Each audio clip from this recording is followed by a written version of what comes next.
ይት ያደረግን ነው ከሁሉም የሃይማኖት ተቋማት ጋር እና የወንጌላውያንም እንደ አንድ ስብስብ ዛሬ ለማግኘት ነው ያሰብነው። የመጣችሁም ለመጡትም ላልመጡትም ታሳቢ አድርጋችሁ ማንኛውንም ሐሳብ ማንሳት ትችላላችሁ። ስለተሰጠኝ እድል ከልብ አመሰግናለሁ። እግዚአብሔርንም ስለዛሬው ቀን በእውነት እጅግ አድርጌ አመሰግናለሁ። ለምሳሌ የምናቃቸው ነገሮች ሰው ሪሊ ይሰራቸዋል ወይ ብለን የማናስባቸው ነገሮች ከርሶ ተምሬያለሁ አይቻለሁ። ለምሳሌ ልብ የሚነኩ ነገሮች እንደ ሰው መንግስት እንደዚህ መሆን ይችላል እንዴ ብዬ የማስባቸው ነገሮች የእናቶች ቤት አፍርሶ መስራት ድሮ ባህላዊ ነገር ነው የሚመስለኝ። ለካ በመንግስት ይቻላል። ያዛውንቶችን ቤት አድሶ ደስተኛ ማድረግ በጣም ነው እውነት ለመናገር ልብ የሚነካው። ይሄ ሁሉ ነገር ሌሎች ማላነሳቸው ብዙዎች ያነሳሉ ብዬ ተስፋ ማድረጋቸው ነገሮች እንደተጠበቁ ሆነው እኔ ይሄንን አጋጣሚ ካገኘው ትንሽ ሐሳብ መስጠት ፈልገው በክልል መንግስታት እና በዞን በከተማ ላይ እንደው እርሶ የሚሰሩትን ኮፒ ቢመጣ ብዙ ነገር ይቀንሳል የሚል ሐሳብ ውስጥ ያለ ኮፒው ራሱ ቢመጣ ለምሳሌ በየከተሞቻችን ምን አለ ለአዛውንቶች እንደዛ ቢደረግ በጣም ከፍተኛ ለውጥ ያመጣል ብዬ ስለማምን ነው። እነኛ ወደ ታች ቢወርዱ እዚህ የሚደረገው ጉዳዮች ወደ ታች ቢወርዱ ከፍተኛ ለውጥ ያመጣሉ ብዬ በጣም አስባለሁ። ስለተሰጠኝ እድል ከልብ አመሰግናለሁ። የማዕከላዊ ሰሜን ኢትዮጵያ ሲኖዶስ ፕሬዝዳንት ሆኜ አገለግላለሁ። ይሄን እድል አግኝተን ከርሶ ጋር በእንዲህ አይነት መልኩ ቁጭ ብለን እንድንመክር እንድንወያይ ይሄን እድል ስላገኘን ከልቤ እኔም ማመስገን ፈልጋለሁ። ትንሽ ከሪፍሌክሽን ብጀምር ሰሞኑን ትላንትናም ዛሬም ባየናቸውና በጎበኘናቸው ነገሮች እጅግ ተደንቀናል። በጣም አስደማሚ የሆነ ስራ ትውልድን አልፎ የሚሄድ በዘመን ቅብብሎች ውስጥ ኢትዮጵያን ከፍ አድርጎ ሊያሳይ የሚችል መሰረቱ እጅግ የጸና በተደጋጋሚም በሚዲያም እንደሚነገረው ለኢትዮጵያ ብቻ ሳይሆን ለአፍሪካም ኩራት የሆነ ስራ ተመልክተናል። ከዛ ባለፈ እንደተባለው ጥያቄዎች ላይ ትንሽ ፎከስ ላድርግና አንደኛው በደርግ ተወስደው የነበሩ ቦታዎች አሉ፣ የወንጌላውያን አማኞች ቦታዎች አሉ። ዲዩ ከመካነ ኢየሱስ ለማንሳት በደሴ ከተማ ከራሴ ልጀምር እንግዲህ እና የምንትዋብ አዳራሽ ሆስቴል አለ። ሙሉ መረጃዎች በእጃችን ላይ ያሉ፣ ፕላንም ካርታም ሁሉ መረጃዎች እጃችን ላይ ያሉ። ዲዩ የጅማ ሆስቴል ተመሳሳይ ችግር ነው። እንዲሁም ካራቆሬ ያለው ጉድ ሼፐርድ ሌሎችም ቤተ እምነቶች ላይ ያሉ ቦታዎች በጉጉት የምንጠብቃቸው ከእርሶ ጋር መልስ የምንጠብቃቸው ነገሮች ናቸውና ከዛ ጋር ተያይዞ በወንጌል አማኞች ላይ በብዙ ቦታ ላይ ያለ ስደቶች፣ ግድያዎች፣ ቦታ ማጣት፣ የቀብር ቦታ ማጣት በተለያየ ስፍራ አለ። የኛን ባነሳ በወለጋ ብቻ ወደ ከ170 በላይ ቸርቾች ተቃጥለዋል። አምልኮ ላይ ያሉ ሰዎች ተገድለዋል። እንደዚህ አይነት በተለያየ ቦታ ላይ ያሉበት ሁኔታ አለና እነዚህን ነገሮች እንዴት ነው አድሬስ ማድረግ የምንችለው መፍታት የምንችለውን ብዬን ማንሳት ነው ፈልገው። ስለተሰጠኝ እድል አመሰግናለሁ። እግዚአብሔር ይስጥልኝ። ስለተሰጠኝ እድል እጅግ አድርጌ አመሰግናለሁ። የተከበሩ ጠቅላይ ሚኒስትራችን ከአፋር ክልል ነው የመጣሁት። አቶ አበራ እባላለሁ። ያው ከመጣንበት ጊዜ ጀምሮ ያየነው እይታ እየተመለከትነው መልከታ ይሄን አስደማሚና አስደናቂ ነገር በማታችን ኮርተናል። ስለዚህ እግዚአብሔር ዘመኔን ይባርክ ለማለት እፈልጋለሁ። ከዛ በመቀጠል በአፋር ክልል ላይ አፋር ክልል የሰላም ቀጠና የሰላም አምባሳደር ሆኖ ሳለ አሁን በጥቂት ቦታዎች ላይ ማለትም በከሰም በመልካሰዲ ቤተ ክርስቲያኖቻችን ከዘጉ ዓመት አስቆጥሯል። ይህን ጉዳይ ከሰላም ሚኒስቴር ጋርም ተነጋግረን ተወያይተን ጉዳዩ መሬት ወርዶ አካል አለበሰም። በአሳይታ ሙሉ ወንጌል ቤተ ክርስቲያን ተዘግቷል።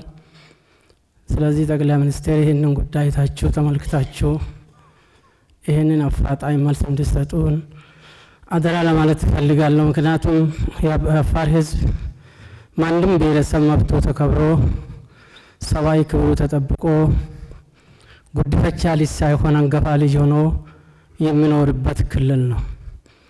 የፌዴራል መንግስቱ ተሰጥቶ ቢሰራልን አደራ ለማለት እፈልጋለሁ። አመሰግናለሁ። በመጀመሪያ ለዚህ የተከበረ ቀን ያበቃንን እግዚአብሔርን አመሰግናለሁ። ከዛ በመቀጠል ክቡር ጠቅላይ ሚኒስትር በዚህ ማለዳ በመካከላችን በመገኘት ስለ አካባቢያችን ስለ ሀገራችን ከወንጌል አማኞች ለመስማት ይህንን እድል ስለሰጡን ለማመስገን እፈልጋለሁ። ትላንትና ያየነውን ስናይ የነበረውን እድል አግኝተን መጥተን ከማየታችን በፊት ገና ወደ ስልጣን እንደመጡ ከሚናገሩም ከሚሰሩም እንደገና ከሚያስተምሩም ሁኔታዎች ተነስቼ ሳይ ልክ እንደ አንድ የፖለቲካ መሪ ሳይሆን እንደ አባት እንደ ወንድም የአገር ፍቅር የህዝብ ፍቅር እንዳለው ሰው ሆኖ ነው ማገኘውትና የሚያስተላልፉት መልእክቶች ትምህርት ሊሆኑ የሚችሉ ለኛም አቅጣጫ ማሳየት የሚችሉ ሆኖ ነው ማገኘው። ትላንትና መተን ደግሞ ያየኋቸው ነገሮች በዚህ አይነት ሁኔታ ውስጥ ሆኖ ይህንን ትልቅ ስራ መስራት ማለት ለአገር ያለው እምቅ የተከበረ ነገር በውስጡ ያለው መሆኑን ያየሁበት ነው። እኔ ያለኝ እንግዲህ ከዚህ ቀጥሎ ያለኝ አንድ 3 ጥያቄ እንደ ወንጌል ማህበረሰብ እንግዲህ በአዲስ አበባ ከተማም ሆነ በሌሎች ክልል ከተሞች የወንጌል ማህበረሰብ ወይም ደግሞ የወንጌል አማኞች ለምንድን ነው ሰፊ ቦታ የወንጌል ማህበረሰብን አገልግሎት የሚገልጽ የወንጌል ማህበረሰብን አንድነት የሚገልጽ የራሳችን የሆነ በዚህ ከተማም በሌሎች ከተሞችም የጋራ የሆኑ ከየቤተ እምነቶቹ ውጪ ማለት ነው የጋራችን የወንጌል ማህበረሰብ እንደ ጥላ የሚታይ እንደ ምልክት የሚታይ ቦታዎች ለምንድን ነው ያልኖረን? ፓስተር ያለታ ደበላ እባላለሁ። ስለነበረን ጊዜ አመሰግናለሁ። አመሰግናለሁ ክቡር ጠቅላይ ሚኒስትር። እኔም እንግዲህ እንዳታመሰግኑ ምስጋናው ይቆይ ብለው ነበረ። እንዳናመሰግን ባናመሰግን አግባብ ነው ብዬ አላስብም። የተሰራውን መልካም ነገር መልካም ነው ማለት የጎደለ ነገር ካለ ደግሞ በሱ ላይ ይሄ ጎሏል ብሎ መናገር አግባብ ስለሆነ በተለይ ሰሞኑን እየተደረገ ያለው ሁሉንም ቤተ እምነት ይሄን ያን ሳይል ለማነጋገርና ከእምነ ሃይማኖት መሪዎች ጋራ ለመመካከር እየተደረገ ያለው ነገር እጅግ የሚያበረታታ ነው። መንግስት ከህዝቡ ጋር ቀረብ ብሎ መወያየት፣ ህዝቡን መስማት፣ ማዳመጥ፣ አዳምጦ ደግሞ ያንን የሰማውን ነገር መሬት ላይ በማሳረፍ ዙሪያ ላይ ሊሰራ እየተሰራ ያለውም ሊሰራ የታሰበውም በእኛ በኩል እጅግ የሚያኮራ የሚያስመሰግን ስለሆነ እግዚአብሔር ይስጥልን ማለት እወዳለሁ አግባብ ስለሆነ። በሌላ እንግዲህ ብዙ ተነካክቷልና ብዙ መቆየት አልፈልግም። እርስዎንም የሚያሳስበው ህዝባችንም ደግሞ እንቅልፍ የሚነሳው ነገር ቢኖር ከሰላም ጋር የተያያዘው ጉዳይ ስለሆነ ይሄ ስለ ሰላም ብዙ ጊዜ ይጠየቃል፣ ወደ አንድ አቅጣጫ ይጠቆማልና የሰላም መደፍረሱም የሁላችንም ኃላፊነት አለ። ከሌ ነው ብለን አንድን አካል ብቻ የምንጠይቅበት ሳይሆን ገብቶንም ይሁን ሳይገባ ሆን ተብሎም ሆነ ባለማስተዋል ችግሮቹ ሁላችንም በችግሩ አስተዋጽኦ አለን፣ ድርሻ አለን። ስለዚህ ድርሻ ካለን ደግሞ የመፍትሄውም አካል መሆን የግድ ይሆናል። በእኛ በኩል እንደ ወንጌላውያን ያንን ኃላፊነት ተወጥተናል ብለን አናስብ። መስራት ያለብንን ያህል አልሰራንም። የሞከርናቸው ጥቃቅን ነገሮች ሊኖሩ ይችላሉ። እነሱን አጎልብቶ ለመሄድ ይበልጥም ደግሞ ከመንግስትን እንደዚሁም ከሌሎች የሃይማኖት ተቋማት ጋራ አባቶች ጋራ ቁጭ ብለን ተመካክረን የጋራ ሐሳብ ላይ አቋም ላይ ደርሰን ይሄ መልካም ነው ይሄ ልክ አይደለም ብለን ተማምነን በአንድነት ቆመን በዚች ሀገር ዙሪያ ላይ መስራት አለብን ብለን እናምናለን። ስለዚህ የወንጌል አማኞች አብያተ ክርስቲያናት ካውንስል በምሁራን በእውቀት የተካኑ በልምድ የተካኑ ወገኖች ያሉበት የሰላም ኮሚሽን አዋቅረን እንቅስቃሴ እየተደረገ ነው ያለው። እርግጠኛ ነኝ ተስፋም አደርጋለሁ መንግስት በመናደርገው በዚህ አገልግሎት ዙሪያ ላይ ሙከራ ውስጥ በሩን ከፍቶ ከኛንም የሚያስፈልገውን ድጋፍ ይሰጠናል ብለን እናስባለን። ሌላው በጣም የረሳሁት ነገር መረሳት የሌለበት በፍጹም ልንረሳው የማንችል የታሪካችን አካል ለመጀመሪያ ጊዜ በኢትዮጵያ ምድር ወንጌላውያን ህጋዊ ሰውነት ኖሯቸው ማየታችን የዚህ ደግሞ አካል መሆናችን ከዚህ በላይ ደስ የሚያሰኝ ነገር የለም። ስለዚህ ይሄን የምንልበት ምክንያት ሌላ አይደለም። ለዚህ ይሄ እንዲሆን ብዙ አባቶች እናቶች ዋጋ ከፍለዋል። እነሱ አልፈዋል፣ እኛ በህይወት አለ እና ይሄንን ማየትና መስማት ከዚህ የበለጠ ምን ደስታ አለ? እጅግ ደስ ብሎናል። በሌላ በኩል ግን ምላሽ የሚያስፈልጋቸው ጉዳዮች አሉ። ብዙ ጊዜ የኢትዮጵያ ወንጌል አማኞች አንዳንድ ከርሶ ጀምሮ የአባል የሆኑ በከፍተኛ መንግስት ኃላፊነት ላይ ስላሉ የተለየ ፌቨር የተደረገልን ከሌሎች የበለጠ ነገር ለኛ የሆነልን ተደርጎ ነው የሚነገረው። ይሄ በጣም መቼም ቆም ብሎ ለሚያስተውል ሰው ይሄን መረዳት ያቅተዋል ብዬ አላስብም። እንዳውም እኛም ተሰቅቀን ጥያቄ ለማቅረብም እንዲህ ይባላል እያል ማቅረብ ያለብንን ሳናቅር መናገር የነበረብንን ሳንናገር ዝም ብለን ቆይተናል። ከዚህ በኋላ ግን አናደርገው። ትናንሽ የበሬ ግንባር የምታህል መሬት የሚሰጠው ማን ነው? መቃብር ቦታ ማን ነው በዚች ሀገር ላይ የሚከለከለው? በተለያየ ቦታ እኮ ዜጎች እኮ ከዚህ ያነሰ ሀገር ምን ታደርግላቸዋለች? የመቃብር ቦታ ከመከልከል በላይ ምን በደላል? እና ይሄ አግባብ አይደለም። ለሌሎች የሚሰጠው ለኛ ሊሰጥ ይገባል። ይሄ የግድ ነው። አንዳንድ ወገኖች አንስተዋል። በደርግ ጊዜ የነበሩ ሰዎች እናውቀዋለን። እስካሁን ድረስ ያልተመለሱ መመለስ የነበረባቸው ያለ ሕግ ያለ አዋጅ የተወረሱ ንብረቶች መመለስ አለባቸው። የፍትህ ጉዳይ ነው። ፍትህ መሬት መርገጥ መቻል አለበት። በተጨማሪ ክቡር ጠቅላይ ሚኒስትር በአንዳንድ ቦታዎች ያለው ተጽዕኖ በተለይ ሀላባ፣ ስልጤ አካባቢ ላይ ቅድም ሌሎች ስለተጠቃቀሱ ያመን መድገም ስለማያስፈልግ እስካሁን ድረስ ቤተ ክርስቲያኑ ፈርሶ እቃው ተወስዶ መልሰው እንኳን እንስራ ግድ የለም ብለው ቢጠይቁ እስካሁን መስራት አልቻለም። ለምን? ለምን ይሄ ይሆናል? በተረፈ ግን የተሰራ ስላለው ነገር እናመሰግናለን። እግዚአብሔር ይባርክዎት። ደስ ብሎናል። እናመሰግናለን።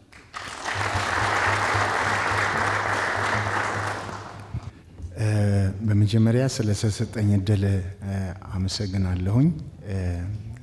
ከሁሉ በማስቀደም ማመስገን የሚገባኝን ነገር ራሴንም ኮሚኒቲያችንን በመወከል ሳላመሰግን ባልፍ ኃጢአት እንዳይሆንብኝ እፈራለሁ።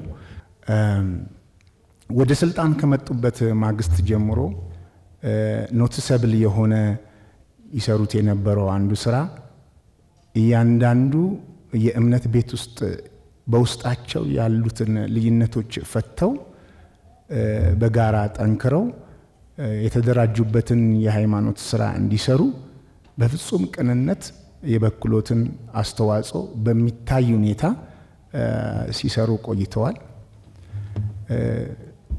ለኛም ማህበረሰብ ለወንጌላውያን አማኞች እንደዚሁ አንድ ሆነን በጋራ የሃይማኖት ስራችንን እንድንሰራ ሀገረ መንግስት ግንባታም ላይ እንድንሳተፍ ያበረከቱት አስተዋጽኦ ቀላል አልነበረም።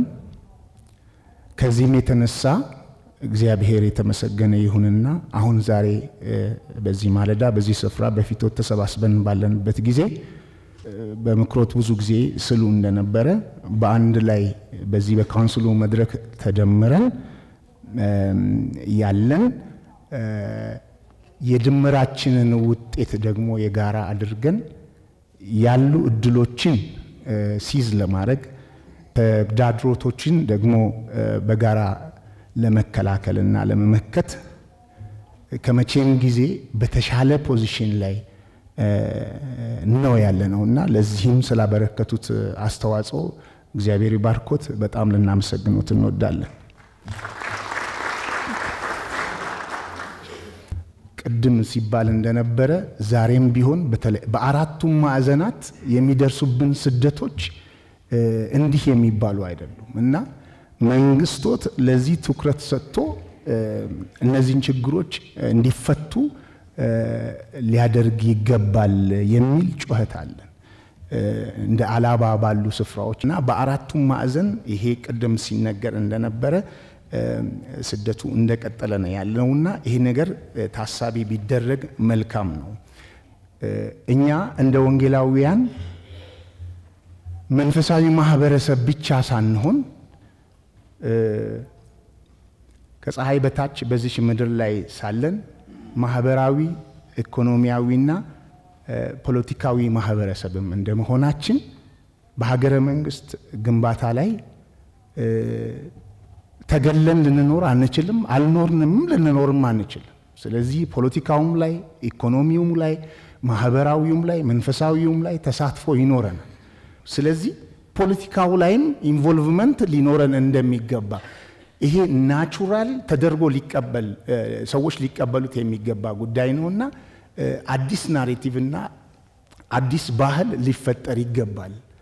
ከኛ የወጡ ወንጌላውያን አማኝ የሆኑ በመንግስት ኃላፊነት ላይ ያሉ ሌሎቹ በግልጽ ማንነታቸውን ገልጠው በበዓሎቻቸው ላይ ከህብረተሰባቸው ጋር ተሰባስበው ሳይሳቀቁ የት ግን የመንግስት ኃላፊዎች ሆነው እንደሚኖሩ እኛም እየተሳቀቅን እነሱም እየተሳቀቁ የምንኖርበት አይነት የተፈጠረ ኢንቫይሮንመንትና ባህል ይሄ ኢንቴንሽናሊ ተፈጥሮ ራዲኬት መደረግና መወገድ እንዳለበት በአዲስ ባህል መፈጠር እንዳለበት እናምናለን።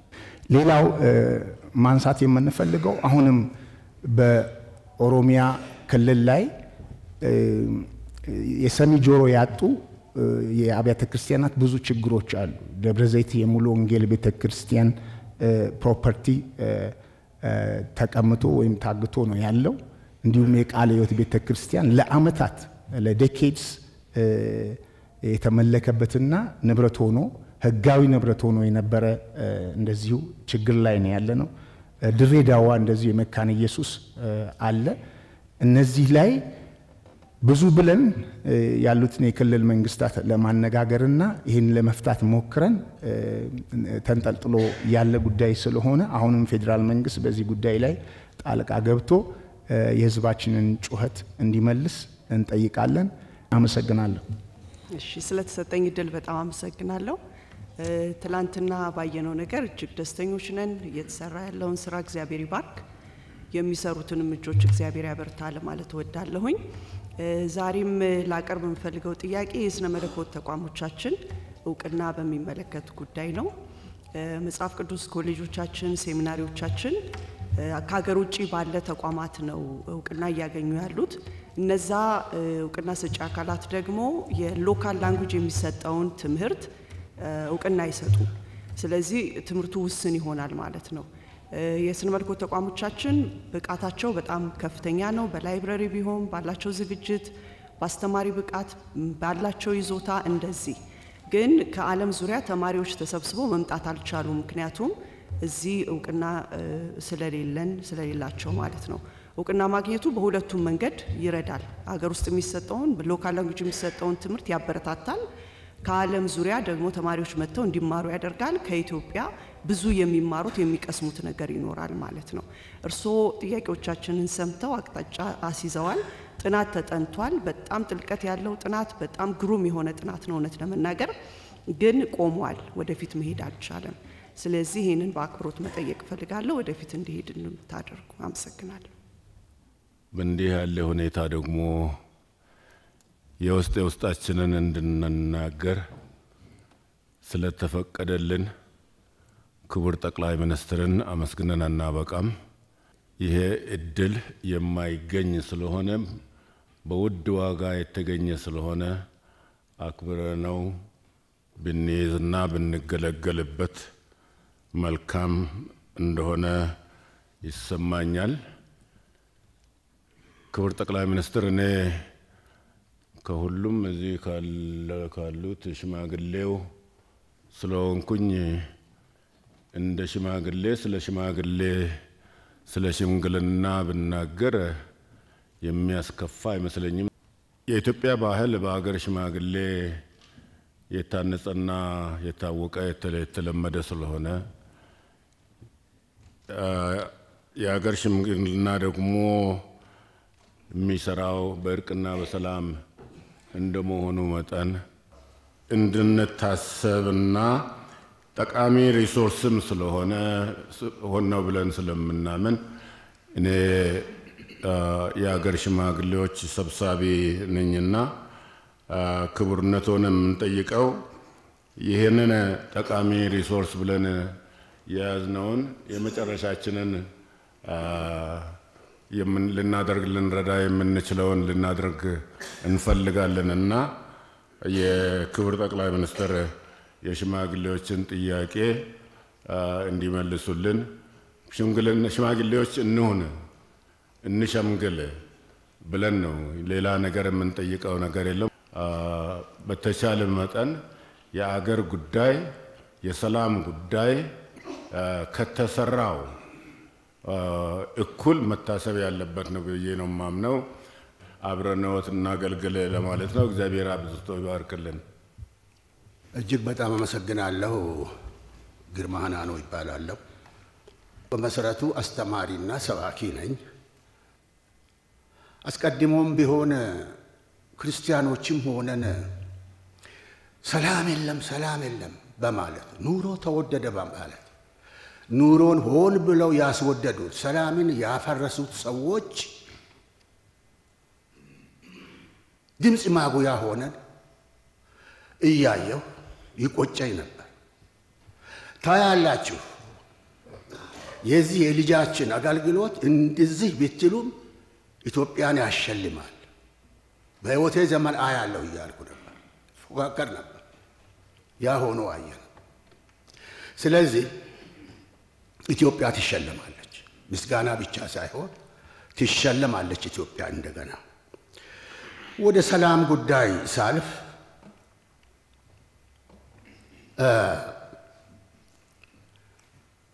ሰላምና ይሄ የሰላም መደፍረስና የኑሮ ውድነት ዓለም አቀፋዊ እንደሆነ እኛ ማወቅ አለብን።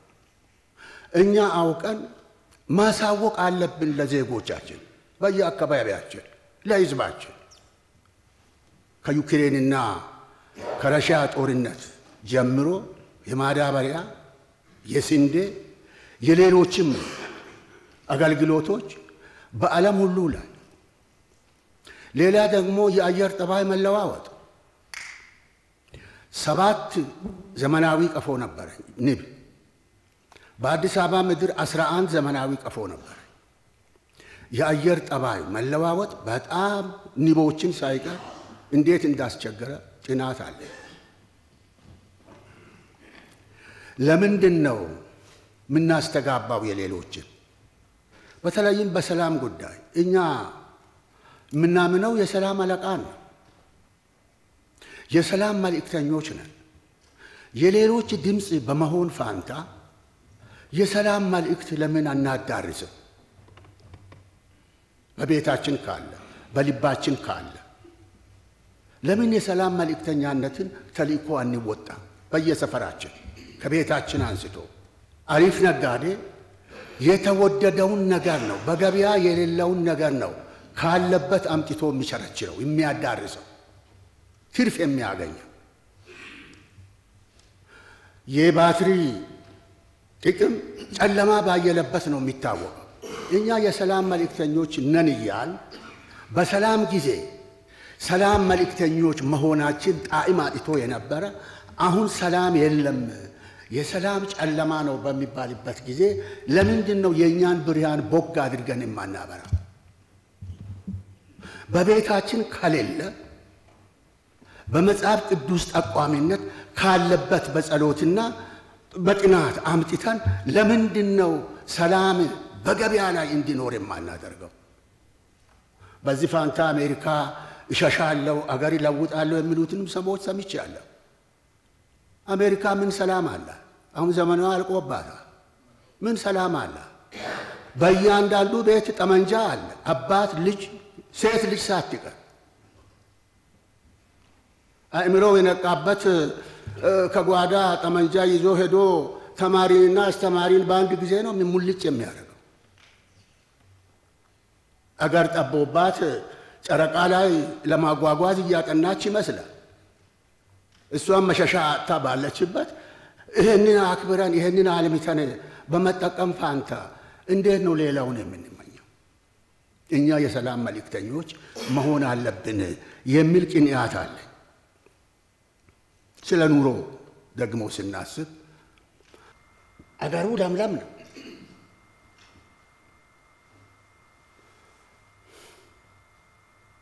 በእኛ ግቢ አሁን ጥቂት ባለን በራሳችን ይዞታ ላይ ጥቂት ዶሮዎች ይዘናል። እንደውም አንዳንድ ጊዜ ማንትያ አስኳል ይወጣል ከአንድ እንቁላል። በሰፈራችን በየሱቆቹ 12 ብር ነው። ከኛ ግቢ በ10 ብር እንሸጣለን። አሁንም በቅርባችን ያላችሁ ይኸው ማስታወቂያ ሰራሁላችሁ፣ መጣችሁ ከኛ ግቢ።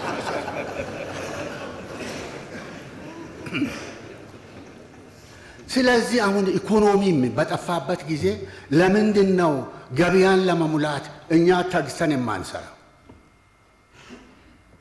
የተወደደውን ነገር እንዲኖር የማድረግ መለኮታዊ አስተምህሮም አለ፣ መጽሐፍ ቅዱሳዊው መመሪያ አለ። ሊሰራ የማይወድ አይብላ ይላል። ለምንድን ነው ጉድለቶቻችንን በስራ የማንሞላው? ሰላምን በሰላም አምባሳደርነት፣ ኢኮኖሚን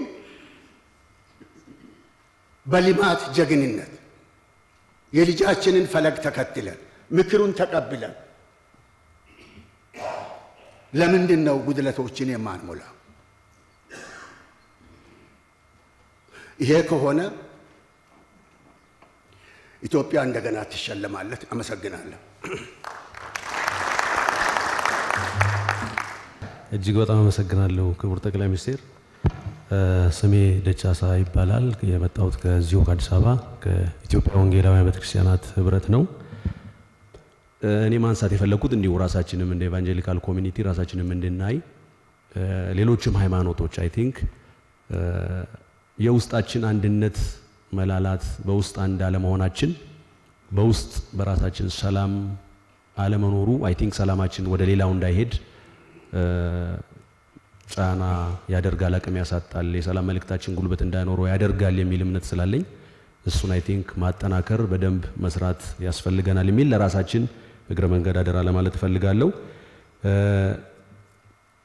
ሌላ ተነስቷል ከዚህ የተለያዩ ጥያቄዎች ወገኖች አንስተዋል ምናልባት ክቡር ጠቅላይ ሚኒስትር የዚህ መሬት አሰጣጥ ጉዳይ በዚህ በርሶ ዘመን ኢቫንጀሊካልስ ሪኮግናይዝድ ከመደረግ አልፎ ያምልኮ መሬት ውሰዱ እስከ ሪሶርሱ አናሳ በሆነበት በሌለ ሁኔታ ግን ኑ ተብለን መሬት ማግኘት እጅግ በጣም የሚያስደንቅ የሚያኮራ ደስ የሚያሰኝ ነው ለዛ ትልቅ ምስጋና አለዎት ጎን ለጎን ግን ከተሰጡን መሬቶች አብዛኞቹ በእግድ ነው ያሉት በተለያዩ ተግዳሮት አንዳንዶቹ በእውነት የሚያስደንቅ ነው የሚያልፉበት አገልጋዮቻችን የሚያልፉበት ተግዳሮት እሱን እንደው በቅርበት የሚያዩበት እድል ቢኖር ቢረዱን የሚል ሐሳብ አለን አንድ ኢንቨስቲጌሽን ቲም አለ የተቋቋመ እዛ ውስጥም አለውና ስንሰማ በጣም የሚያሳዝን ነው መሬት ተሰጥቷል ይባላል ሊትራሊ ግን መሬቱን ኦን አድርጎ ግንባታ የጀመሩ በጣም ጥቂቶች ናቸው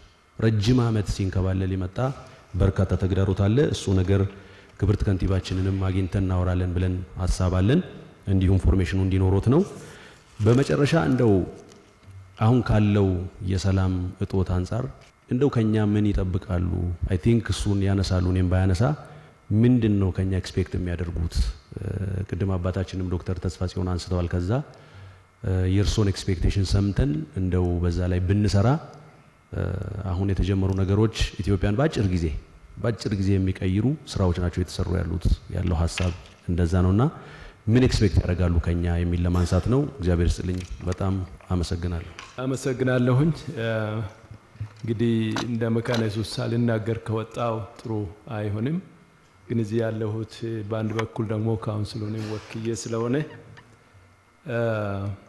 በጣም ጠበባይ ነኝ በማመስገን ጊዜ ያጨርሱ ብለው መክረውናል ትክክል ነው ነገር ግን ደግሞ እግዚአብሔር በሶ በኩል ስላደረገው ነገር እውቅና መስጠት ተገቢ ነውና በጥቅሉ እግዚአብሔር የዚችን ምድር ገጽታ በሁሉም አቅጣጫ ለመቀየር ፈቃዱ ሆኖ ያንን ደግሞ እሱን ፈቃድ የሚያከናውኑ ሰዎችን ወደ ኃላፊነት ሲጠራ ሰዎች ደግሞ ታዘው ያንን ሲያከናውኑ ለእግዚአብሔርም እንደገና ደግሞ ፈቃዱን ለታዘዙትም እውቅና መስጠት ጥሩ ነውና ማመስገን እንፈልጋለሁኝ ያልተነሱ አንድ ሁለት ጉዳዮችን ብቻ ነው ማንሳት የሚፈልገው አንዱ ከትምህርት አገልግሎት ጋር የተገናኘ ነው እንግዲህ እሱም እንደሚገነዘቡት አብያተ ክርስቲያናት ለረጅም ዓመታት በትምህርት አገልግሎት ከፍተኛ ተሳትፎ ነበራቸው አሁንም አላቸው ምናልባትም በአገሪቱ አሉ ከሚባሉት ስመጥር ትምህርት ቤቶች መካከል ብዙዎቹ በአብያተ ክርስቲያናት የሚተዳደሩ ነበሩ በመካከል እንግዲህ ቀደም ሲል በነበረው አመራር ወይ አገዛዝ ሊበል በአንድ ወቅት የአብያተ ክርስቲያናት የትምህርት ተቋማት እንዲዳከሙ ተደርጎ ነበር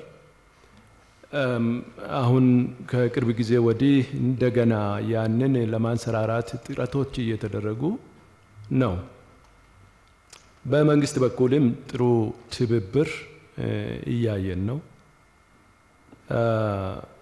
ነገር ግን ሁለት ችግሮች አካባቢ ይታያሉ ቀደም ሲልም ሲነሱ እንደነበረው የትምህርት አገልግሎት እንግዲህ በአገራችን ሴኩላር ነው የታወቀ ነው ነገር ግን ሴኩላርም ሆኖ ያለ አብያተ ክርስቲያናት ትምህርት ቤቶችን የሚከፍቱት ሃይማኖትን ለማስፋፋት ባይሆንም ትውልድን ግን ለመቅረጽ ጭምር ነው ትውልድን ለመቅረጽ አንዱ የትምህርት አገልግሎት ጥራት ያለው አገልግሎት ሆኖ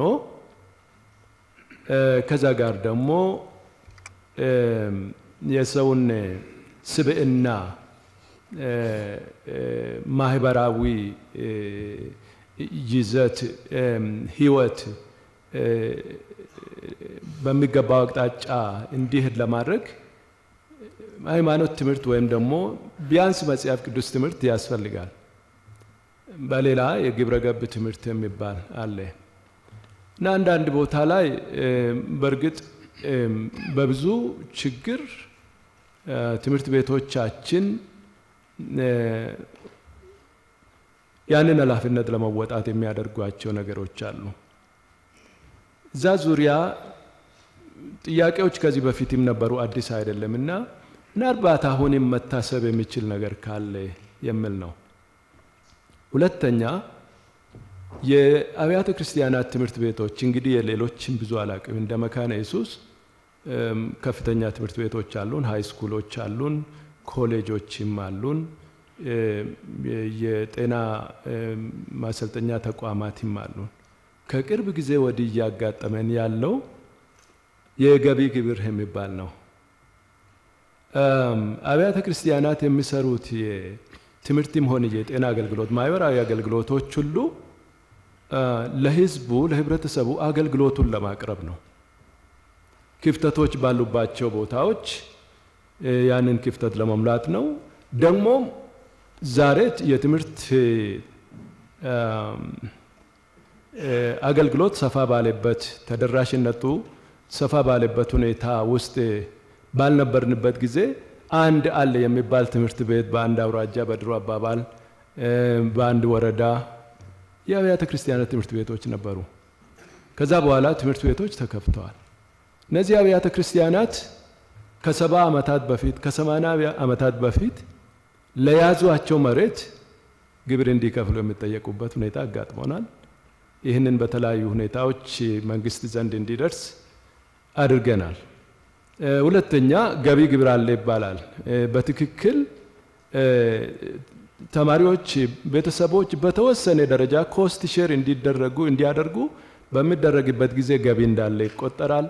ገቢው በድጎማ ነው ግን ትምህርት ቤቶቹ የሚተዳደሩትና እነዚህ ሁኔታዎች የሶን እይታ ቢያገኙ ለማለት ነው። አመሰግናለሁ። እኔ እንኳን ብዙ አቤቱታ የለኝም፣ ግን አንዳንድ ጊዜ እኛ ራሳችን እንዴት እናያለን፣ ሌሎች እንዴት ያዩናል የሚለው ነገር በጣም አስፈላጊ ነው። ማለት 12 ሰላዮች ተልከው ኢያሱ ልኳቸው ሄዱና ሲመለሱ እኛ እንዳንበጣነን አሉ። አስሩ ግራስ ሆፐርስ ሜንታሊቲ ይባላል እኛ ቴዎሎጂ ውስጥና እና ሁለቱ እንችላለን፣ እግዚአብሔር ይረዳናል፣ እንወርሳለን አሉ። ያው እዚህ ሀገር ያለው ችግር አንዱ እኔ የሚመስለኝ የሆነ ግሩፕ ብዝሃነትን አይቀበልም። በእናንተ ቋንቋ ልጠቀም ብዬ ነው። የሃይማኖትም ይሁን የብሔር ልዩነትን መለያየትን አላልኩም፣ ልዩነትን አይቀበልም አንዳንዱ ግሩፕ። ሌላው ደግሞ እቺ ልዩነቱን በጣም ያሰፋል። ስለዚህ ይሄ የሁሉም በሁሉም ሃይማኖት ውስጥ ያለ ጉዳይ ነው። እንግዲህ አንድ መንግስት በማንም ጉልበት አይመጣምም፣ በማንም ጉልበትም አይሄድም። ለኢትዮጵያ በጉልበት የሚገኝ ሰላምም ሊኖር አይችልም። ማንንም አሸንፎ በጉልበት አሸንፎ በሰላም መኖር አይችልም። ስለዚህ ቅድም ከተነሳው አንፃር እኔ እንደ አንድ የሥነ መለኮት ተማሪ የማምነው ምንድነው እኛ ኢትዮጵያውያኖች የሃይማኖትም ይሁን የብሔር ልዩነታችንን ተቀብለን ግን ደግሞ አብረን በሰላም በፍቅር ተስማምተን እንድንኖር ከራሳችን ጀምረን ከጥላቻ ነፃ መሆን አለብን። ከቂም ፍላጎት ነፃ መሆን አለብን። ጋሽ ግርማ እንዳሉት የሰላም መልእክተኞች መሆን አለብን። ይሄ የሚጀምረው ግን ከራሳችን በእኛው መካከልም ችግሮች መፍታት አለብን። በሞራል ልዕልናም መገለጥ አለብን። ከኮራፕሽን ከአድሎኝነት ከተለያዩ አገርን ከሚያሰጥሙ ምክንያቱም ስልጣኔዎች በሙሉ በዓለም ላይ የባቢሎንም ስልጣኔ ሁሉም ስልጣኔ የወደቀው ኮራፕሽን ሲበዛል። ስለዚህ በተለይ ከዚህ ከኮራፕሽን ጋር የተያዙ ጉዳዮች ከኛው መካከልም መጽዳት አለባቸው። እኔ ሌላ ደግሞ የህዝብን ባህል፣ እምነት፣ አስተሳሰብ በየትኛውም እምነት ተቀባይነት የሌላቸውን ተግባራት ደግሞ የሚያደርጉና ጥላቻ የሚዘሩ ሰዎችም እኛ መካከልም ቢሆኑ መቆጠብ ከዚህ አለባቸው። እኛ በእድሜ የተማርን ሰዎች ደግሞ እነሱን መርዳት አለብን። ስለዚህ ከሌላው በላይ አስተውለንም አስበንም እንድንኖር እግዚአብሔር ያገዘን እላለሁ። የእግዚአብሔር ጸጋና ኃይል ከእርሶ ጋር ይሁን።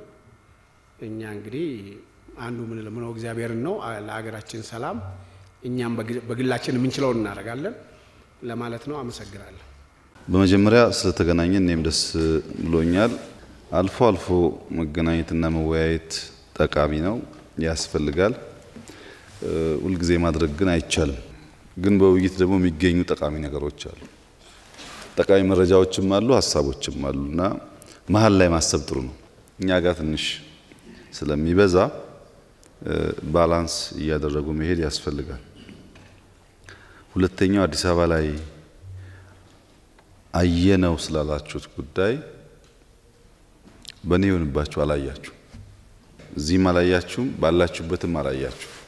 ነገርየውም አይታይም፣ የሚያሳይ ሰው ከሌለ በስተቀር አይታይም። ገና በብዙ ቆሻሻ ውስጥ ጠብታ ስለሆነ አይታይም።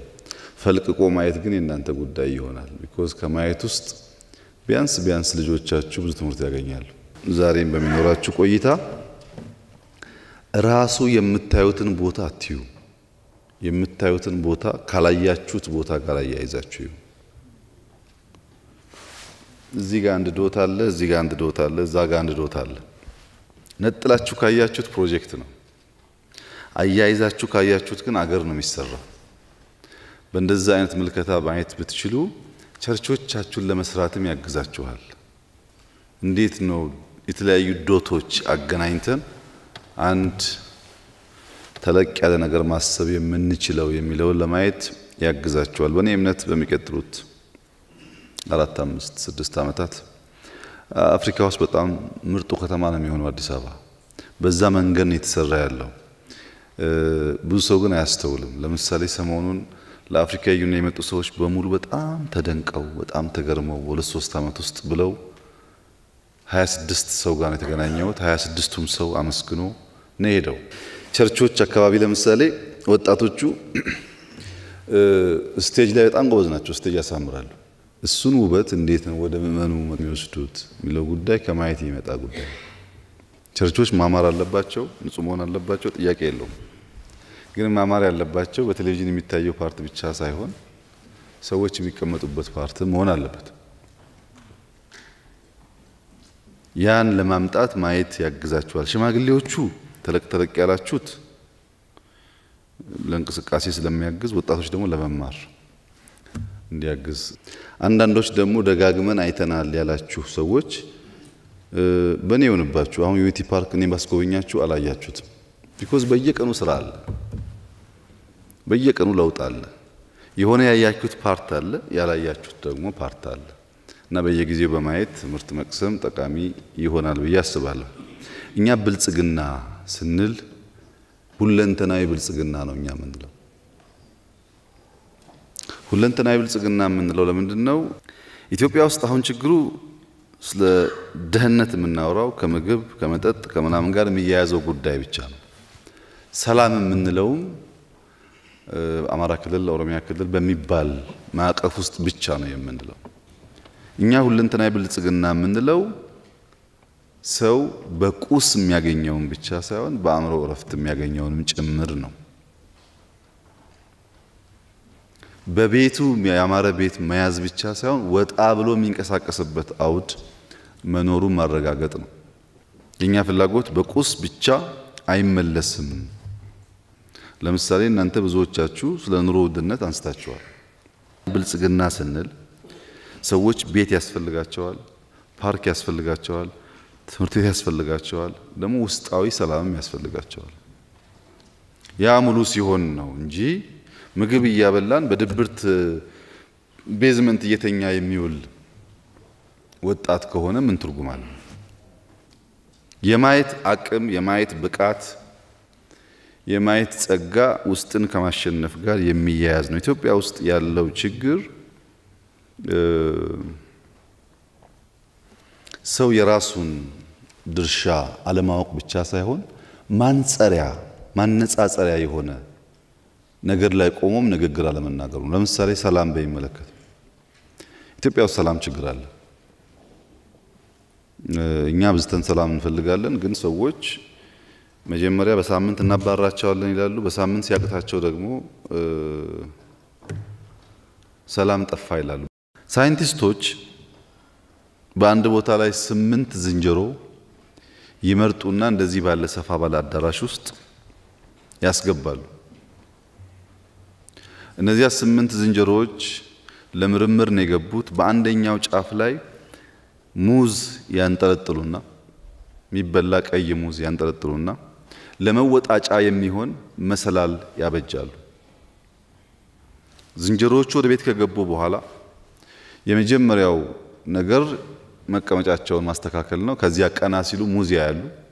ወደ ሙዙ ለመውጣት የሚያስችል መሰላል ደግሞ እንዳለ ያያሉ። እና አንደኛው ዝንጀሮ ቀድሞ የነቃው ወደ መሰላሉ ጉዞ አድርጎ ታች ገና መሰላሉን ሲረግጥ ከፍተኛ የሆነ የበረዶ ዝናብ ቤት ውስጥ ይፈሳል። ደንግጦ ይመለሳል፣ ይረጋጋል፣ ይቆያል። ደግሞ መሰላሉን ድጋሚ ሲሞክር ያ የበረዶ ዝናብ ይዘንባል። በተደጋጋሚ ከነሱ መካከል አንዳንድ ዝንጀሮዎች ወደ መሰላሉ ሲጠጉ የሚዘንብባቸውን ቅዝቃዜና በረዶ ያስተዋሉ ዝንጀሮዎች ገና ወደ መሰላሉ መሄድ ሲያስብ እየደበደቡ ያስቀራሉ። ከረገጠው ሙዙ ጋር ሳይደርስ በረዶ እንደሚዘንብባቸው አይተውታል ተደጋጋሚ። ከተወሰነ ቀን በኋላ እነዚያ 8 ዝንጀሮዎች መሞከር አቆሙ። በዚሁ ልምምድ ሳይንቲስቶቹ ያን ካዩ በኋላ ከ8ቱ አንደኛውን አወጡትና አዲስ ዝንጀሮ አስገቡ። 7ቱ ነበር፣ አንደኛው አዲስ። ያ አዲስ የነበረውን ነገር አያውቅም። ሙከራ ሲያደርግ በረዶ ጋር ሳይደርሱ ገና ሲሄድ 7ቱ ደብድበው ያስቆሙታል። መጀመሪያ የነበረው በረዶውን 8ቱም አይተውታል፣ ችግሩን አይተውታል። አሁን የገባው ግን ለምን እንደሚደበደብ አያውቅም። ልክ ሲጠጋ ደብድበው ያስቆሙታል። አቆመ ሙከራውን ቢኮዝ ሲሞክር ስለሚደበደብ። ቀጠሉና ከነበረው አሁንም አንድ አውጥተው አንድ አመጡ፣ ሌላ አዲስ። አሁን ደግሞ ቅድም የነበሩት 6ቶቹ በረዶ የዘነበባቸው አንድ ደግሞ ሳይዘንብበት የተደበደበው 7 እና አዲሱ ናቸው ያሉት 8 በጥቅሉ። ይሄ አዲሱ ሲሄድ 7ቱም የነበሩቱ 6ቱ ያዩት አንደኛው ያላየው 7ቱ ደብድበው ያስቆሙታል። ቆይተው ደግሞ አንደኛውን አውጥተው 3ኛ አስገቡ። 3 አዲስ 5 ነባር ማለት ነው። 5 ነባሮቹ በረዶ ያዩ ናቸው፣ 3ቱ አላዩ። ለገባውን ሰውዬ 2 አዲስና 5 ነባሮቹ ደብድበው ያስቆሙታል። እንዲህ እያደረጉ ቀድሞ ያስገቧቸው 8ቱን አውጥተው 8 አዳዲስ ዝንጀሮዎች ገቡ። 8ቱም አንዱ ሲሞክር እየደበደበው ያስቆማሉ። ለምን እንደሚያስቆሙ ግን አያውቁትም። ቀድሞ የነበሩት ሲሞክሩ በረዶውን ስላዩ ነው ያቆሙት። እነዚህኞቹ ግን ሲሞክሩ ተደብድበው ነው ያቆሙት እንጂ ማአቱን አይተው አይደለም። ኤግዛክትሊ ጋሽ ግርማ እንዳሉት ብዙዎቻችሁ ስለ ኢንፍሌሽንም ስለ ሰላምም ስለ ችግርም የምታወሩት በዚያው መንፈስ ነው። የሚነግሯችሁ አሉ በዓላማ በእውቀት መስሏቸው ደግሞ የሚያራግቡ አሉ። ችግሩን ለመፍታት ሳይሆን የችግሩን ድምቀት ለመናገር። በኃይለ ሥላሴ ጊዜ አንዲት የባላባት ቤተሰብ ተወርሶባቸዋል ብዙ ቦታ እና ደርግን በጣም ይጠሉታል ስለወረሰባቸው።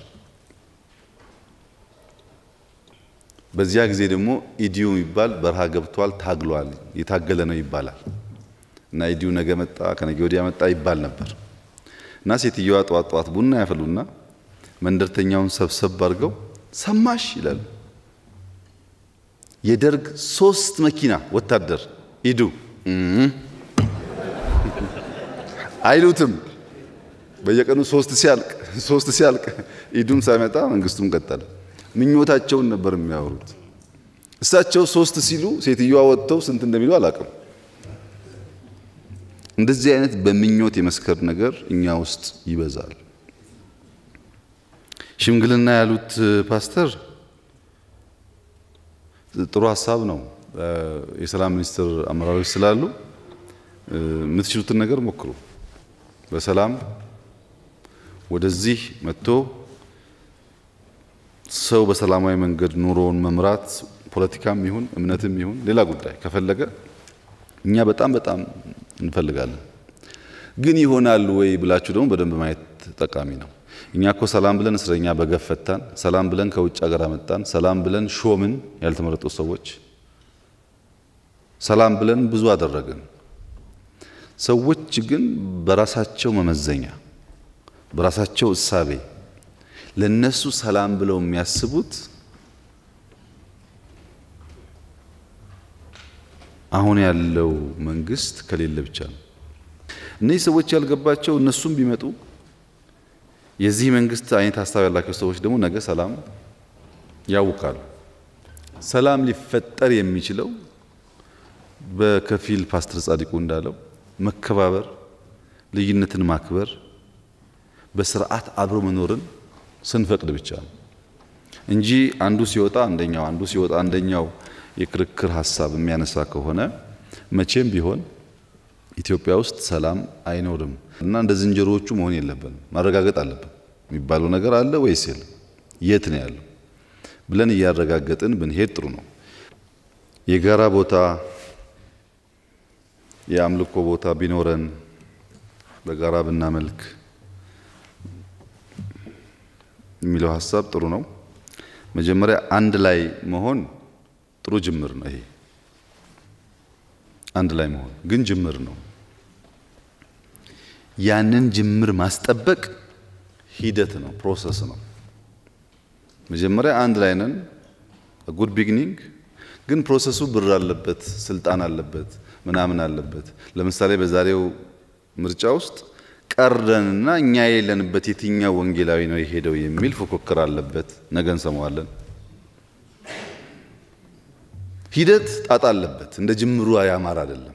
ከዛሬ ጀምሮ እኛ እንትኖች አንድ ነን እንደሚባለው አይደለም። ፕሮሰሱ የሚፈትነው የሚያንጠባጥበው ነገር አለ። አብሮ መስራት፣ ያን ፕሮሰስ አልፎ መስራት ግን ስኬት ነው። ውስጣችንን ብናይ፣ ወንጌላውያን ውስጣችንን ብናይ ነው የሚሻለው። ግድ የላችሁ ሊሰራ የማይወድ አይብላ ብላችሁ ስታስተምሩ ብዙዎቻችሁን ሰምቻችኋለሁ። ግን ጋሽ ግርማ ያሉትን ስሙ። ከናንተ መካከል ስንት ሰው ነው ሌማት ብለን የዶሮ በጣም የሚያስገርም ፕሮግራም ጀምረናል። ዶሮ የዛሬ 3 ዓመት 26 ሚሊዮን ነበረ ጫጩት የምናባዛው። ዘንድሮ 100 ሚሊዮን ገብተናል። in 3 years ማክሲመም በሚቀጥሉት 5 ዓመታት 400-500 ሚሊዮን እንገባለን። ግን ጋሽ ግርማ እንዳሉት የንብ ቀፎ ስንቶቻችሁ አላችሁ? አዎ ቦታ የላችሁም ሰምቻለሁ። ግን ውጭ አታድሩም መቼም። ዶሮ ስንት አላችሁ? ቨርቲካል ፋርሚንግ ስንቶቻችሁ አላችሁ? እናንተ ስንቶቻችሁ አላችሁ? ብዙ ሰው አላችሁ፣ ወጣት አላችሁ፣ ስራ የፈታ ሰው አላችሁ። አስተባብራችሁ 1 ሰዓት 2 ሰዓት በሳምንት ብትሰሩ በቂ ሊሆን ይችላል። ምን አይነት ትውልድ ነው እያመጣን ያለ ነው? ነን ወይ ወንጌላውያን ነን? ስራን ነው የምንሰብከው? ስራን ነው የምናስተምረው? ችግር አለ የተሰማ የታየ ነው የምንለው? አንዳንዶቻችሁ ትልቆች ናችሁ፣ መቆፈር አይጠበቅባችሁ። ወጣት ግን መምከር አለባችሁ። እንዲሰራ ቆማችሁ ኮትኩት እዛ ጋር ትከል እዛ ጋር ማለት አለባችሁ። ጽዳትን፣ ማስተካከልን፣ መትከልን እኛ የራሳችን በቤታችን መለማመድ፣ አካባቢያችን ላይ ማሳየት አለብን። አንዳንዶች ይሞክሩ አሉ፣ ሁሉም ጠቅልያ ለመናገር። ቦታ የለንም፣ ቦታ ችግር አለ ብላችኋል። አሜሪካ ነገር የእምነት ነጻነት አለ። አንዱም ፓስተር ግን መንግስት ሄዶ ቦታ ስጠኝ አይልም። ብር አዋጥቶ በየሳምንቱ አሜሪካን ቸርች ብትሄዱ መዋጮ ነው በየሳምንቱ። እዚህ ሲሆን ነው መሬት አምጣ፣ ከመሬት በኋላ ደግሞ ግብር አልከፍልም የሚባለው። ጥሩ ልምምድ አይደለም። ይሄ ችግር ነው። ኢትዮጵያ ውስጥ ይፈታል ብዬ አይደለም። በጣም በሽታ አለ። እናንተ ግን አትልመዱ እንደዚህ አይነት ነገር። አንድ ጥቁር አሞራ ወደ ነጭ እርግብ ሄድና እንዴት የታደልሽ ነሽ፣ ከከለርሽ ከማማርሽ የተነሳ ሰዎች አንቺን የሰላም ምልክት አድርገው ይወዱሻል፣ በስዕል ያሳያሉ። እኔን ግን ቁራ እያሉ ያባርራሉ፣ አይወዱኝም። እንዴት ያለው ያልታደልኩ ፍጡር ነኝ ብሎ ያማርራል፣ ልክ እንደናንተ። እና ነጯ እርግብ ተሳስተሃል፣ ባለ ብዙ ከለር ወፋለች፣ ዙ ብትር ታያታለህ። ሰዎች ተሰልፈው ከፍለው የሚያዋት እኔ ማን ይፈልገኛል? እንኳን ሊከፍሉኝ እንኳን ሊሰልፉልኝ ቀርቶ እኮ ሲያዩኝ ብቻ ነው እንጂ ይሁነኝ ብለው እኔን ፍለጋ አይመጡም። ያቺ ግን ቤት ሰጥተዋት ቀለብ አቅርበውላት ተሰልፈው ያያታል። ሂድና እሷን ጠይቃት ስትለው ያ ቁራ ያ ሞራ ወደ ዙ አካባቢ ሄድና ያቺን ከለረ ብዙ መልከ ብዙ አዋፍ የታደልሽ ነሽ፣ ሰዎች ተሰልፈው የሚያዩሽ ያማርሽ፣ እኔ ያልታደልኩ ፍጡር ነኝ ሲላት ተሳስተሃል፣ እንደኔ የሚያሳዝን ፍጡር የለም። አንተ እኮ ሁለት ክንፍ አለ፣ በነፃነት ትበራለህ። እኔ እዚህ እስረኛ አድርገውኝ የነሱ መዝናኛ ሆኜ ቦታ ጴንጤ፣ ፕሮቴስታንት፣ ወንጌላውያን ኢትዮጵያ ውስጥ ስራ ከጀመሩ ጀምሮ ያለው ተደምሮ እኛ የሰጠነውን አያክልም። 100ም ቆዩ 200ም ቆዩ የሚገባችሁን አግኝታችኋል ወይ ከተባለ 2% ቢበዛ። ነገር ግን አንድ ነገር አለ። በፕሮቴስታንት በአጠቃላይ በክርስትና በሚባለው የሥነ ምግባር መርህ ውስጥ አንዱ ዲሊጀንስ ነው። ዲሊጀንስ ታታሪነት ነው፣ ጠንክሮ መስራት ነው። ለስጋ ያለ ክብር ባለማድከም ያልሆነ ማለት ነው። ያ ታታሪነት እናንተ ውስጥ ካለ ብዙ ቸርች ነው ጀምራችሁ ያልጨረሳችሁት ብዙ። ሁለተኛው ዲሲፕሊን ነው። አንድ ነገር መጀመር ይቻላል፣ መጨረስ ካውንስል የሚያክል ነገር ጀምራችሁ የት ደርሳችሁ ነው እናንተ አሁን ሀገር እናግዝ የምትሉት? መጨረስ፣ ኢንስቲትዩሽን መፍጠር። ኢንስቲትዩሽን ቀላል ነገር አይደለም። ቸርች ይጀምራል፣ አያልቅም። አገልጋይ ይመጣል፣ ይጀምራል፣ በቃ መጣ ሲባል አያልቅም፣ ይሄዳል። ዲሲፕሊን ያስፈልጋል። ሶስተኛው ክሪቲካል የክርስትና ስነ ምግባር ወጪ ቆጣቢነትና ከመጠን ያለፈ ኑሮ አለመለማመድ ነው። ከመጠን ያለፈ ነገር ልምምድ በዝቷል። በልክ እንለማመድ። ከልክ ያለፈ ነገር አደገኛ ነው። ወደ ቅድሙ ፖይንት ስመለስ ከኢትዮጵያ ኦርቶዶክስ ተዋህዶ አንድ ነገር መማር ያስፈልጋል። የኢትዮጵያ ኦርቶዶክስ ተዋህዶ በየገጠሩ የምታነጻቸው ቤተክርስቲያኖች 99% እዚሁ ባለ ምእመን ሱኒና 10 ሳንቲም የተደመረ ተዋጥቶ የሚሰራ ስራ ከየትም ይመጣ አይደለም። ረጂ የሚባል ሌላ ፎርስ የለም። ኢትዮጵያ ደሃ ከሆነች ለኦርቶዶክሱም ደሃ ናት። ለእናንተ ብቻ አይደለም ደሃ የምትሆነው። ዛሬ በከተማ ብቻ በከተማ 167 በጣም ትላልቅ ቸርቾች ኦርቶዶክስ ትገነባለች። አዝ ኦፍ ቱዴይ ኮሚትድ በሆኑ ፐርፐዙን ባመኑ አላማውን ባመኑ ሰዎች ኮንቲኒየስ ሰፖርት ነው የሚሰራው። ያን ፕሮቴስታንቶች መማር ብንችል ጥሩ ነው። መስጠት፣ ከራስ በላይ መሻገር፣ መሰብሰብ ብቻ ሳይሆን ማካፈል ብንለምድ አብዛኛው ችግር ይፈታል ብዬ አስባለሁ። እንዲሁም ሌላው መታወቅ ያለበት ነገር ይሄ አሁን ያለው መንግስት አንደኛ የፕሮቴስታንት መንግስት አይደለም፣ የኢትዮጵያ መንግስት ነው። 14.5 ሚሊዮን አባል ያለው ብዙ እስላሞች፣ ብዙ ኦርቶዶክሶች፣ ብዙ ጴንጤዎች፣ ብዙ የማያምኑ ሰዎች ያሉበት ነው። ለምሳሌ ፓርቲያችንን እኔ እናንተ አካባቢ ነኝ፣ ምክትሌ ኦርቶዶክስ ናቸው፣ ሌላው ምክትሌ ሙስሊም ናቸው። በጋራ ነው ፖሊሲ የምናወጣው። የተለየ ባለቤት ለመሆን ማትሞክሩ የተለየ ደጋፊ ነንም አትበሉ። ከናንተ ውስጥ እንደ ዜጋ ይሄ ራዕይ ጠቅመኛል የፈለገናል ያልፈለገናል መብቱ ነው። እንደዛ ብሎ የሚያስቡ ሰዎችም ትክክል አይደሉም። በእምነት ቦታ ላይ የፖለቲካ አመራሮች ሲገኙ እንደ ምእመን ነው መሆን ያለባቸው እንጂ እንደለመዱት መድረክ የሚሻሙበትና ዲስኩር የሚያደርጉበት ከሆነ ይበላሻል። የሄዱ ዲስኩር የሚያደርጉ ፖለቲከኞች ያ መድረክ ለነሱ የተገባ አይደለም፣ አይመጥኑትም መድረኩ ራሱ። እዚህ ጋር እንደምናገረው ሁሉ አንተ ጋር ስመጣ አንተ ነህ የሚገባ የተቀባው ለዛ እንጂ እኔ አይደለሁም። በሄድኩበት ሁሉ በዓል ባለበት ሁሉ የበዓሉን መድረክ ወስዶ እንትን ማለት ጥሩ ልምምድ አይደለም። ለዛ መድረክ ክብር ከማጣት የመጣ እነዚህ ጉዳዮች እንደ መርህ ብታስቡባቸው ጥሩ ነው። እናንተ ለምሳሌ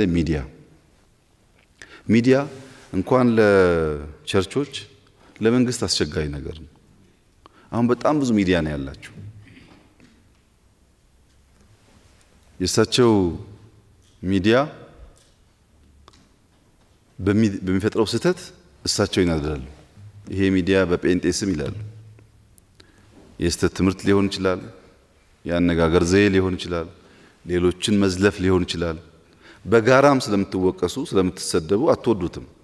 ግን ሚዲያ መሆን የነበረበት ልክ እንደ ካውንስሉ የሚዲያ ካውንስል ያስፈልጋል። ያ የሚዲያ ካውንስል ለማዝ አይደለም። ኮድ ኦፍ ኮንዳክት ያዘጋጃል፣ እርስ በርስ ይተራረማል፣ ያንተ ውድቀት እኛንም ያጠፋናል ይላል እንጂ ሰውየው ስለከፈለ ኤርታይም የግሉ ማለት አይደለም። ኤርታይም የከፈለው እንጂ የሚረጨው መርዝ ሁላችሁንም ይነካል።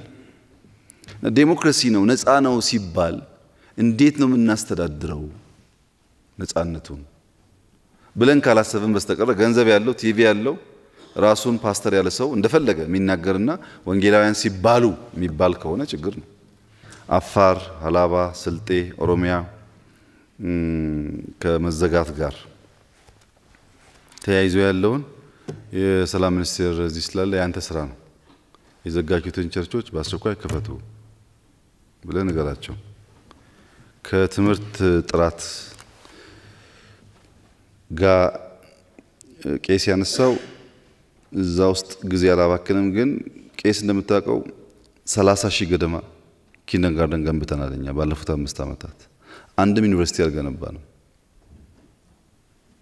ኮንሺየስ ነን። እዛ ዝም ብሎ እንደሆነ ገብቶናል። ታች ካልሰራን በስተቀር ላይ ዋጋ የለውም በሚል ነው። ነገር ግን 30,000 ኪንደርጋርተን የገነባ መንግስት አንዲት ዩኒቨርሲቲ ፋካልቲ ብራንች ኮሌጅ ስላልከፈተ ስራ የሰራ የማይመስላቸው ሰዎች አሉ። መሰረቱ ላይ ስለሆነ ብልሽቱ አብዛኛው ስራ የሚሰራው ታች ነው። ይሄ ደግሞ ውጤቱ የሚታየው ወደፊት ነው። የትምህርት ስርዓት አንተም እንደምታውቀው ታች ካልተሰራ ላይ ሊቃና አይችልም። ግብር መገበር ታክስ መክፈል ያስፈልጋል፣ መክፈል አለባችሁ። መጸለይ ያለብህ አንተ ወደ ታክስ ከፋይነት እንድትሸጋገሩ ነው። ወደዛ ነው ሐሳቢያችን ማድረግ ያለበት። መርዳትም ዝግጁ መሆን አለባችሁ። ኢንፍሌሽን እውነት ነው ችግር አለ፣ ግን እናጋራ፣ ግን እንስራ። ሌላ መፍትሄ እኮ የለውም። ለዚህ እኮ ነው ስንዴ የምናመርተው። ስንዴ እኮ ኢትዮጵያ ያመረተችው በዚህ አመት ብቻ በበጋ 120 ሚሊዮን ኩንታል ነው። ክረምት አይደለም በጋ። ግን ያመረተና ገንዘብ የያዘ ሰው አከማችቶት አልሸጥም ካለ መቼም እዚህ ሀገር በግድ ሽጥ አይባልም። ታውቃላችሁ። የማምረትም የማካፈልም ልምምድ ካልፈጠር ነው በስተቀር ማካፈል ከሌለ በስተቀር ግሪድ ካለ ግለሰቦች ይሰበስባሉ፣ ብዙሃን ደግሞ ይቸገራሉ። ያን ደግሞ በየቤታችን በማካፈል መለማመድ አለብን። እኛ እርግጠኛ ሆኜ የምነግራችሁ ስንዴ በሚቀጥለው አመት አሁን ካመረትነው በብዙ እጥፍ እንበልጣለን። ጥያቄ የለውም። ጥሩ እየያዝን ስለሆነ ሌማት ላይ ጋሽ ግርማም እንዳነሱት ዶሮ፣ እንቁላል፣ ወተት፣ ስጋ እነዚህ በየአመቱ በከፍተኛ ደረጃ እያደጉ ስለሚሄዱ አንድ ቴብል ላይ ደግሞ ከካርቦሃይድሬት እና ከፕሮቲን ወተት፣ እርጎ፣ ስጋ፣ ዳቦ፣ እንቁላል ካለ ቴብሉ ሞላ ማለት ነው። ይሄ ይመጣል ኢትዮጵያ ውስጥ።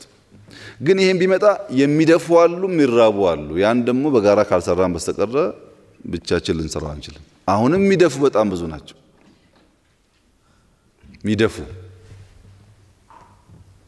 የሚደፋውንና የሚራበውን ማስተካከል የሁላችን ሚና መሆን አለበት። እኛ አርያ ለመሆን እየሞከርን ነው። የምናገኛትን ማንኛውም የምናገኘውን ነገር ለማካፈል እንሞክራለን። አቅም በፈቀደ መጠን ያለንን እናጋራለን፣ ያለንን ጊዜ እናጋራለን። ያን ሰው አይቶ እንዲማር ነው እንጂ እኛ በምናጋራው የኢትዮጵያን ችግር እንፈታለን ብለን እኮ አይደለም። እኛን አይቶ ሰው ያን እንዲከተል ያን በማድረግ የምትሉትን ችግሮች እየቀነስን መሄድ እንችላለን። ፍትህ ችግር አለ ያሉት ወንድሜ እውነት ነው። ችግር አለ በጣም ወይ በገንዘብ ወይ በዘር ወይ በእምነት አንዳንዴም እንዲሁ ሰው ጠልቶ ሰውን ፍትህ ያዛባል።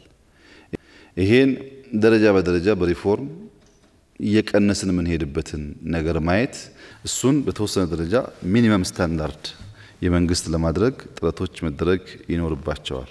ቦታ በሚመለከት በቅርቡ ተናግረንበታል። ፕሮቴስታንቶች እንደ ፕሮቴስታንት ሳይሆን እንደ ዜጋ መቀበርም ማምለክም የማምለኪያ ቦታም እንደ ማንኛውም ሰው ይገባቸዋል። ካላዋጅ ነው የተወረስነው ያሉት ቄስም አንድ ሁለት ሰዎች ተሳስታቸዋል። የተወረሳችሁት በአዋጅ ነው። አሁን ሰው ወክያለሁ ከፕራይም ሚኒስትር ኦፊስ ይጠናል። ይሄ የተወረሰ የምትሉት ሁሉን መመለስ መቻላችን እርግጠኛ አይደለሁም። አንዳንዱ ብዙ ርቀት ስለሄደ የተወሰኑትን ግን ማየታችን አይቀርም። ከተጠና በኋላ እናንተ መረጃ ስጧቸው። ከተጠና በኋላ እናያለን። የተቋማት እውቅና ላይ እርግጠኛ አይደለሁም። ሰላም ሚኒስቴር መፍቀዱን አደራ በምድር አደራ በሰማይ ሰላም ሚኒስትሮች ፍቃድ እንዳትሰጡ። ፍቃድ ስናቋቁም በአዋጅ ስልጣን ሰጥተናቸዋል።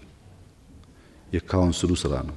ስለዚህ እንደሌለ ነው የማውቀው። ካለ ይቁም፣ ካለ ግን ማስቆም የእናንተ ጉዳይ ነው። ቄስ ደረጃ አትችሉ ማለት አለባችሁ። ሰላም ሚኒስቴርን አትችልም፣ ምን አውቀ ነው የምትሰጠው አንተ ብላችሁ መከልከል አለባችሁ።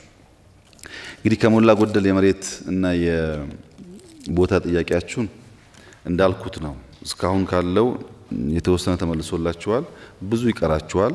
እሱን ወደፊት እያየን ደረጃ በደረጃ እንመልሳለን።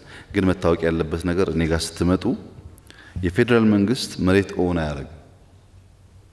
ለምሳሌ አዲስ አበባ መስተዳድር የሚያስተዳድረው፣ ኦሮሚያ ነው የሚያስተዳድረው። ፌደራል መንግስት መሬት የለውም እንጂ ቦታ ስለሌለን ቀጥታ ቦታ ስጡ ማለት አንችልም። በእኛ አስተራር ግን ቁጥሩ 30 ሚሊዮን 20 ለሚያመልክ ሰው በየሰፈሩ ለኦርቶዶክሱም ለሙስሊሙም ለፕሮቴስታንቱም በቂ ቦታ በቂ እንኳን ባይባልም ቦታ መስጠት መርህ ነው እየተደረገ ይመስለኛል በየቦታው። እንዳላችሁት ደግሞ ኦብስታክልስ ይኖራሉ። እነሱን እያየን እንፈታለን። እናንተም ደግሞ የጀመራችሁትን ጨርሱ። በየቦታው ጀመራችሁ የቆመ ነገር ስላለ ጨርሱ። ተጋገዙ እኮ ችግር የለውም። እናንተ ብትተጋገዙ የጀመሩትን ብታስጨርሱ ሌላው የሚጀምር ሰውም አጋዥ እንዳለው ያስባል። በመጨረሻ ኢትዮጵያ ውስጥ ምንም ጥርጥር የለውም ሲግኒፊካንት የሆነ ለውጥ እየመጣ ነው እና እግዚአብሔር መልካም ነው። መልካም ነገር እያደረገ ነው። ሰላሙ ነው።